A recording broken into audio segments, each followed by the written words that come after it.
வணக்கம். காஞ்சிகேசன் பேசுகிறேன். எப்படி இருக்கீங்க? சாப்பிட்டாச்சிங்களா? நான் சாப்பிட்டேன். மழையில் ஒரு சின்ன விஷயம் பேசிக்கலாம். அதாவது நம்ம எல்லாத்தையும் எல்லாருமே பேசிடுறோம் இல்லையா? எல்லாத்தையுமே ஷேர் பண்ணக்கூடாது.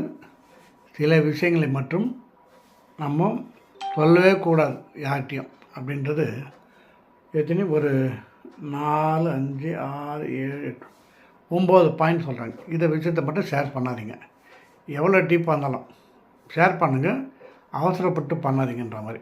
ரொம்ப நல்லா இருக்குது அது. என்னென்னு ஏன்னா நம்ம பாட்டு கொஞ்சம் ஃப்ரெண்டு வந்துட்டாலே எல்லாத்தையும் ஓடிச்சிடுவோம். அது எதை சொல்லக்கூடாதுன்னு சொல்கிறாங்க. அது நம்ம ரொம்ப அவசியமாக தெரிஞ்சுக்கணும். நாம் வாங்கும் சம்பளம், அதாவது நம்ம எங்கே ஒர்க் பண்ணுறோம், என்ன சேல்ரி, ஒர்க் பண்ணுற இடத்த சொல்லலாம். சேல்ரி நம்ம சொல்லலாம், தப்பு கிடையாது. சப்போஸ் நம்மளோட அவங்க அதிகமாகிடுச்சுன்னா நம்மளுக்கு அங்கே மனசு கஷ்டமாயிடும். நம்ம சொல்கிற இடத்துல அவங்க சம்பளம் கம்மியானால் அவங்க நம்மளை பார்த்து கொஞ்சம் பரவாயில்லையே அப்படின்வாங்க. அதனால் அந்த மனஸ்தாங்கள் வரும். அதனால் சம்பளத்தை சொல்லக்கூடாது. அதே மாதிரி ஒருத்தர் க்ளீனாக கேட்பாங்க, நீங்கள் எவ்வளோ வாங்குறீங்க சம்பளம்னு. எவ்வளோ இன்டீசன்ட் கொஸ்டின் தெரியுங்களா?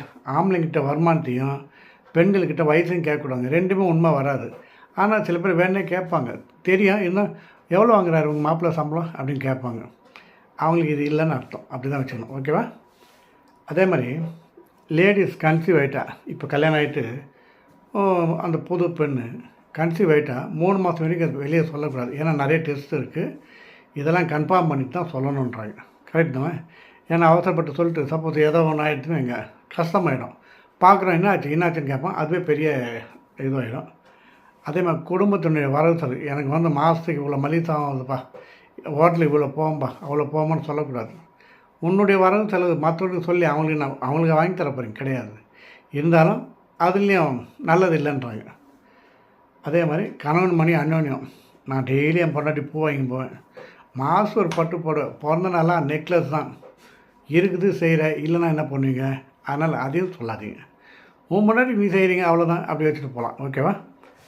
அதே மாதிரி நம்ம செய்கிற தான தர்மம், நான் டெய்லி 300 இல்லை 400 மொழி எழுதுவேன். பார்க்குறவங்களாம் 10, 20 இருக்கு நல்லா செய்கிறேன், இல்லைன்னா என்ன பண்ணுவீங்க? நீங்களும் கடங்கானம் தானே. தானம் யாரும் உங்கள் வசதி தகுந்த மாதிரி செய்யுங்க. அதை சொல்லி பீத்திக்காதீங்க, பெருமைப்படாதீங்க. அதே மாதிரி கடவுள்கிட்ட வேண்டதை வெளியே சொல்லக்கூடாது. நான் இது வேண்டினா அது வேண்டினா சொல்லக்கூடாது. புதிய பொருட்கள், வீடு, தங்க நகை வாங்கினா சொல்லவே கூடாது. வாங்கணும்னு ஐடியா பண்ணிட்டு அப்படியே நிறுத்திடணும், சொல்லக்கூடாது.